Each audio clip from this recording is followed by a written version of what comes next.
Amis des alimentations à découpage, bonjour. Aujourd'hui, je vais encore vous montrer un petit module.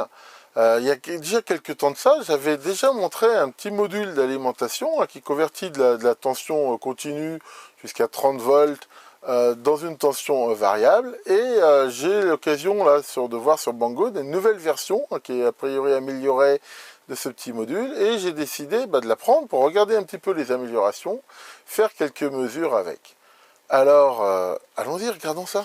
Il y a donc quelques temps de cela, je vous avais montré ce petit module qui était déjà très bien, qui allait 30 volts et jusqu'à 3 ampères, qui était muni ici quand même de ce petit ventilateur, et j'avais déjà fait des mesures avec et des essais qui montraient que c'était quand même un petit module plutôt intéressant. Mais il y a quelques temps, j'en ai trouvé un autre qui a l'air encore plus performant, c'est un peu une nouvelle version, et j'ai décidé de le regarder et de vous le présenter. Alors, Maurice, comment ça se présente? Tadam! Ça se présente sous cette forme-là. À savoir, une petite boîte en plastique. Donc, ça s'ouvre comme ça. Et à l'intérieur, qu'est-ce qu'on a de beau?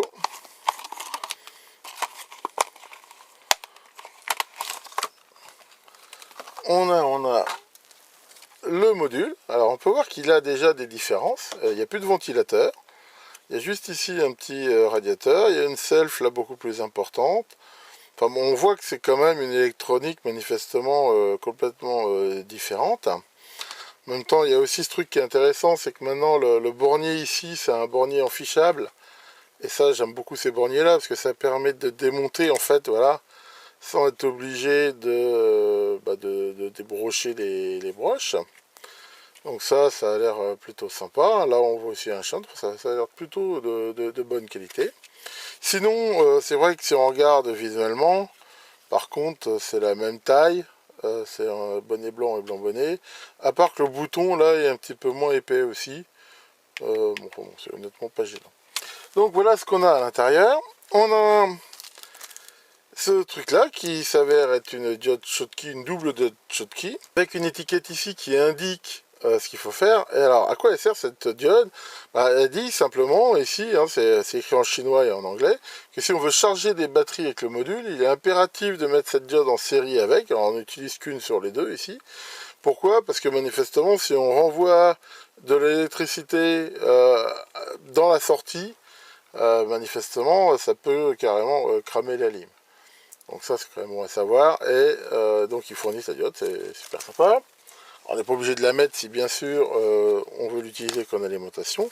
Et ici, il y a une notice qui est à la fois en chinois pur jus, donc je ne vais pas utiliser cette partie-là, et par contre en anglais, et ça c'est plutôt intéressant, et on voit ici les caractéristiques de cette alimentation. Donc on voit que ça peut accepter en entrée de 6 à 55 volts, avec une sortie de 0 à 50 volts, sachant qu'il faut toujours que, voilà, il le met ici, la tension d'entrée est supérieure au moins 1,1 fois à la tension de sortie. Donc en fait, on n'est pas obligé de l'alimenter aussi haut, mais enfin c'est vrai que si on veut par exemple sortir 30 volts, il faudra mettre 1,1 fois 30 volts minimum en entrée. Donc là, ce module-là va jusqu'à 5 ampères, donc on voit qu'il a une tension d'entrée et de sortie, enfin une dynamique qui est plus grande que la version d'avant, et aussi un courant qui est plus fort, donc il peut sortir jusqu'à 250 watts, ce qui est quand même pas mal. Avec une précision d'après eux de 10 millivolts et de 1 milliampère. Et il donne une précision de 0,5% plus un digit, aussi bien en tension qu'en courant. Ensuite, il y a tout un petit laïus sur l'utilisation. On peut mémoriser un certain nombre de settings, de protection. Bon, on va pas regarder tout le détail, mais enfin c'est plutôt sympa. Donc on va pouvoir regarder si ce petit module tient ses promesses. Alors allons-y. Bien, alors pour pouvoir essayer un petit peu la bête, j'ai fait ici un petit montage, je l'ai fixé sur un étau, j'ai branché en entrée mon alimentation rigole, donc là par contre je ne pourrais pas aller jusqu'à 55 volts, avec elle va jusqu'à 32 volts, enfin bon, je pense que c'est pas mal pour faire l'essai. En sortie ma charge électronique et mon super KSI de compétition, on va pouvoir ainsi regarder l'exactitude des mesures. Alors, pour l'instant, j'ai branché la rigole pour donner une tension de 12 volts. Alors, on va mettre en route. Voilà, ici, on voit qu'il y a le firmware qui s'affiche. et ici l'écran principal. Qu'est-ce qu'il nous affiche? Il nous affiche ici UIN, c'est la tension en entrée, donc ici on voit qu'on a bien 12 volts. Derrière on voit le dernier réglage qui a été fait, donc ici 0, et le maximum de courant, donc la limitation de courant. En même temps, il sort la tension actuelle, le courant actuel et la puissance actuelle. Alors, pour pouvoir changer ça, hein, c'est assez simple, on peut choisir ici 7, voilà, et on voit que là, on peut choisir de régler un petit peu tous les réglages. Alors on voit que c'est assez riche, hein. Il y a même aussi là, les overvoltage protection, c'est-à-dire qu'on peut se mettre une limite de façon à ce qu'on ne risque pas de dépasser certaines limites en changeant, mais si on veut juste changer la tension d'entrée, c'est assez simple. Voilà, ici on va choisir en appuyant sur le bouton ici la tension qu'on veut mettre. Alors ça on peut le faire avec la tension en route ou pas, donc là on va mettre en route la sortie.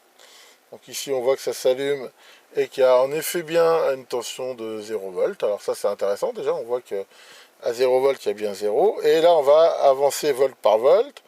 Voilà, ici 1 volt, donc là il affiche 1 volt, le Keysight affiche 1 volt, c'est impeccable. Ici 2, là il affiche 1,99, la sortie dit vraiment 2, donc on va dire que c'est bon. De toute façon, encore une fois, on a vu dans les caractéristiques qu'il était bon en haut à 0,5 plus un digit, donc il est tout à fait dans son truc. 3 ici, pareil, le Keysight est ok. 4, c'est bon. Bon, on va pas toutes les faire, hein. On va aller par exemple déjà par exemple, à 8 volts. Là, 8,99, il m'affiche bien 9 sur le Keysight, donc on est toujours bon. Ici 10, alors bien sûr, je vais bientôt arriver à la limite. Voilà, là, il veut plus en fait monter plus. Pourquoi? Parce que bah, j'ai 12 en entrée.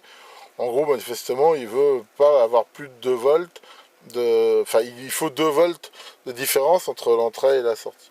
Donc ici, ça fonctionne bien. Donc maintenant, on va essayer de lui tirer un peu de courant sur la tronche. Donc mettons ici, je vais avoir 5 volts. Et maintenant, avec la charge électronique, je vais commencer à lui tirer du courant. En allant 100 mA par 100 mA pour l'instant. Donc allons-y. Donc là, il met 1 mA. Ça, c'est peut-être l'erreur de la charge. Donc allons-y. Voilà, donc là, j'ai 100 mA et on voit que l'affichage est plutôt bon. Ça, il n'y a rien à dire. 200 milli, impeccable. 300, impeccable. 400, toujours impeccable. Hein. Et on voit que le watt aussi est bon, à l'erreur près. Hein, mais enfin, je veux dire, ici, c'est pareil. Hein, par rapport à ce qu'ils indiquent d'erreur, c'est plutôt très bon. Donc on va continuer, par exemple, pour aller jusqu'à 1 ampère.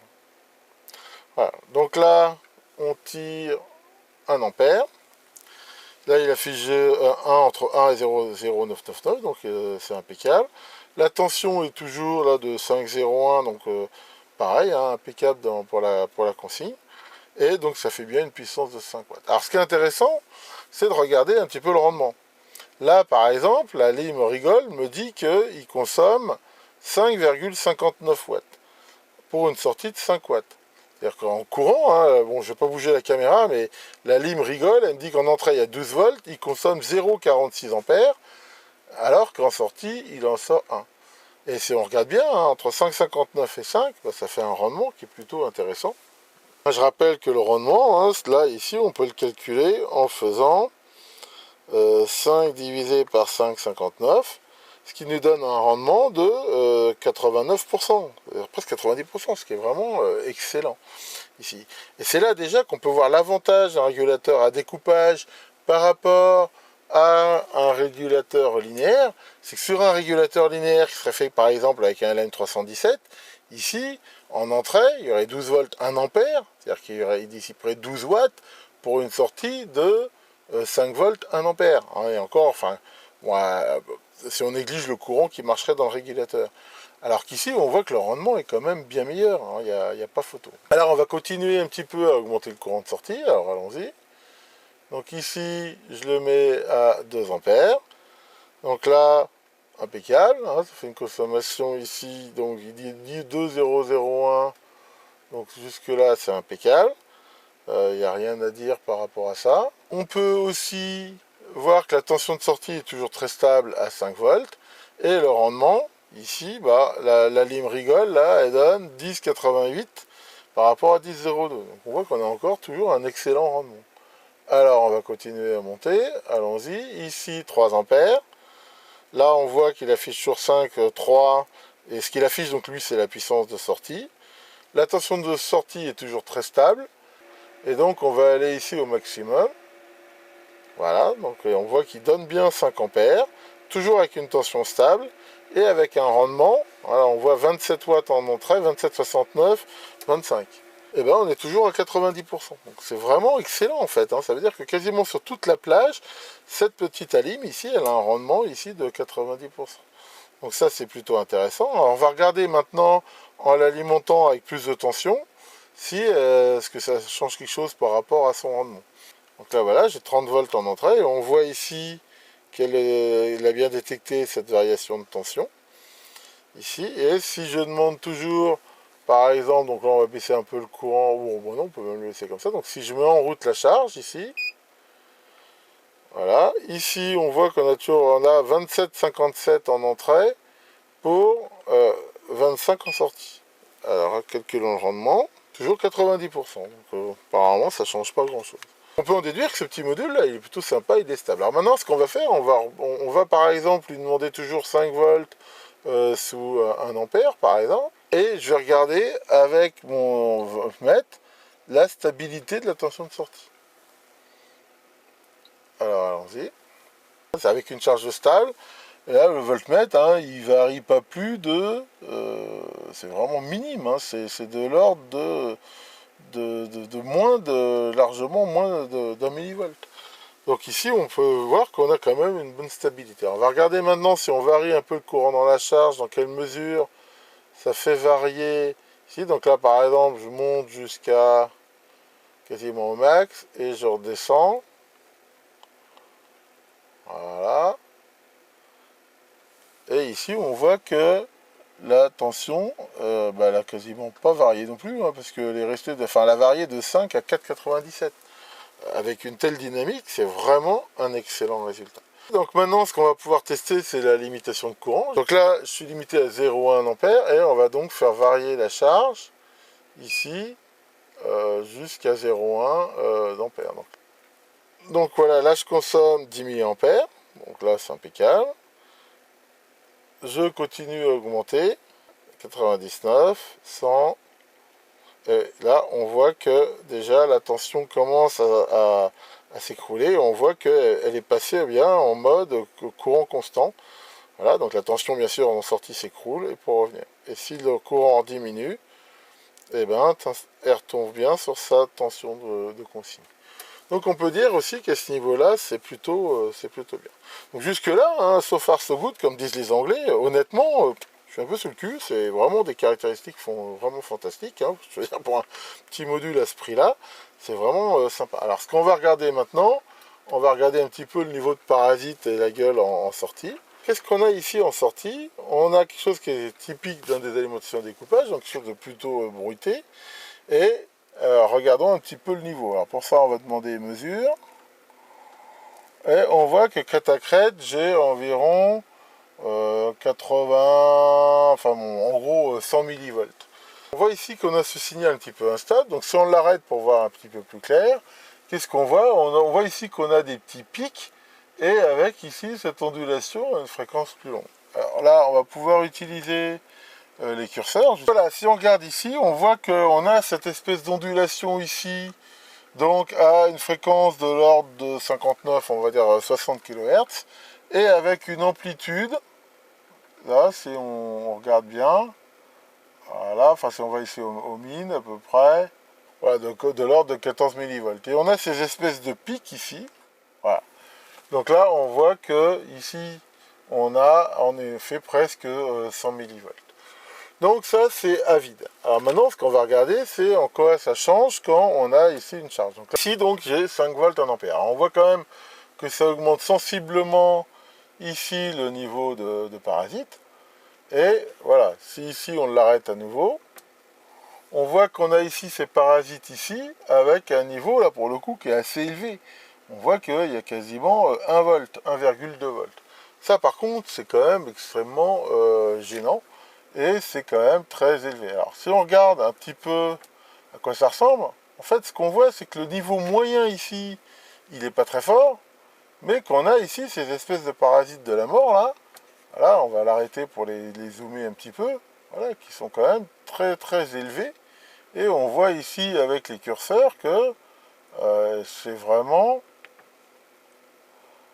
voilà, si on en prend un ici au plus haut et l'autre ici au plus bas, voilà, on a des pics là, ils font 1,4 volts. Alors ça par contre c'est pas bon du tout. Alors ça par contre ça peut sans doute peut-être s'améliorer. Alors ce qu'on va essayer de faire maintenant, on va essayer de mettre un filtre pour essayer d'améliorer ça. Alors allons-y. Bien, ça y est, j'ai bricolé un filtre vite fait sur le gaz. Je vous le montrerai le filtre à la fin de la vidéo. C'est un filtre que j'ai fait quasiment un petit peu au pifomètre et que j'ai câblé en l'air. C'est-à-dire j'ai pas pris des précautions particulières. On va voir que déjà l'amélioration est quand même quasiment spectaculaire. Alors pourquoi? Parce que voilà, si maintenant on regarde ici où est-ce qu'on en est, hein, on reprend là les valeurs minimax, on voit que maintenant la différence n'est plus que de 200 millivolts. Alors c'est pas encore terrible, enfin c'est quand même vachement mieux.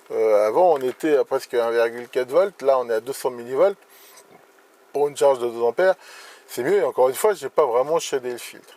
Donc là on a quand même quelque chose de beaucoup plus intéressant. D'ailleurs si on relance ici le balayage et on regarde même avec un niveau ici, enfin un autre facteur d'échelle, on a quand même un signal beaucoup plus propre que ce qu'on avait. Alors pour info, je me suis aussi amusé à mettre ça sur l'analyseur de spectre. Alors on va regarder ça un petit peu, ça c'est intéressant. Ah ouais, ça va pas être facile. Bon, je vais faire, alors, honnêtement c'est pas évident, je vais le faire à la main, je vais essayer de pas trop trembler. Je suis désolé, mais honnêtement c'est pas facile. Alors voilà, ici qu'est-ce qu'on a? Ici on a quelque chose de très intéressant, on balaye de 0 à 400 MHz, et qu'est-ce qu'on peut voir? J'ai mémorisé en jaune le spectre de sortie sans le filtre. Et maintenant ce qu'on voit ici, c'est en violet, c'est avec le filtre. On voit quand même qu'il y a une très nette amélioration. Enfin, il n'y a pas photo, là, le filtre il fait baisser presque de 20 dB quoi. Il n'y a vraiment pas photo. Alors si on regarde ici avec un marqueur, on a ici un pic aux alentours de 100 MHz. Et là qui a été vraiment ici atténué. Et on voit aussi que le filtre ici, il y avait aussi ici un pic aux alentours dans les 330 mégas, hein, ici qu'on voit, et que maintenant il n'y a plus. Donc voilà, qu'est-ce qu'on peut voir avec ça? C'est que cette alimentation-là, en lui bricolant un petit filtre en sortie, eh ben on a quelque chose de plus sympa. Alors à quoi il ressemble mon filtre? Après tout le temps que je suis en mode caméra à l'épaule en live. Alors, il est ici. Bon, je vais couper parce que ça sert à rien ici de chercher les ennuis. Voilà, comme ça va me permettre d'enlever un peu les fils, parce que comme on peut voir, c'était un petit peu embrouillé. Donc, à quoi il ressemble mon filtre? Eh ben, il est fait exactement comme ça. Donc, c'est quelque chose de très très classique. À savoir qu'il y a à la fois un filtre ici double, d'ailleurs qui va permettre d'éliminer les parasites en mode différentiel. Hein, on voit que c'est deux bobines ici sur la même ferrite. Alors j'ai pris des bobines qui peuvent quand même tenir un courant assez important. Et ici, deux après bobines ici en mode série, sachant que j'ai rajouté deux condensateurs de 220 microfarads avec un ESR moyen. Et ici des condensateurs, bon c'est plutôt des bons condensateurs, hein, c'est des condensateurs Teflon de 887 nanos. Enfin bon, encore une fois, j'ai fait ça un petit peu à l'arrache et comme ça. Je suis sûr que ce filtre-là, déjà en le câblant, parce que là il est câblé très long, enfin je veux dire en le câblant proprement et voire même en faisant un peu des essais avec des meilleures bobines, je suis sûr qu'on pourrait encore largement améliorer ses performances. Encore une fois, c'est vraiment fait à l'arrache avec du matériel de récup. Je connais même pas exactement le courant de saturation ici. Mais voilà, ce que je voulais montrer ici, hein, c'était faire que, avec un peu d'éléments de récupération, en faisant déjà un simple filtre comme ça, on arrive déjà à des bonnes performances, sachant qu'après ça pourrait bien sûr s'améliorer. Donc voilà, hein, ce qu'on peut dire rapidement sur ce petit module. Alors Maurice, qu'est-ce que tu en penses par là ma main? Bon, c'est pas terrible. Bon, enfin bref. Qu'est-ce qu'on peut donc en déduire? Ce module, il est un petit peu comme le précédent. Je veux dire, comme ça, il est plutôt sympa. Mais il a un niveau de parasite en sortie qui est quand même un peu élevé. Et qui nécessite quand même le fait de remettre un petit filtre en sortie pour vraiment avoir une sortie quand même plutôt propre. Mais comme on l'a vu, ce filtre, il est relativement facile à bricoler avec un peu de récup. Et il atténue bien, en fait, quand même le niveau de parasite. Donc voilà que le grand Stepdon, seigneur des alimentations BAC, veille sur vos montages et à très bientôt sur les ondes.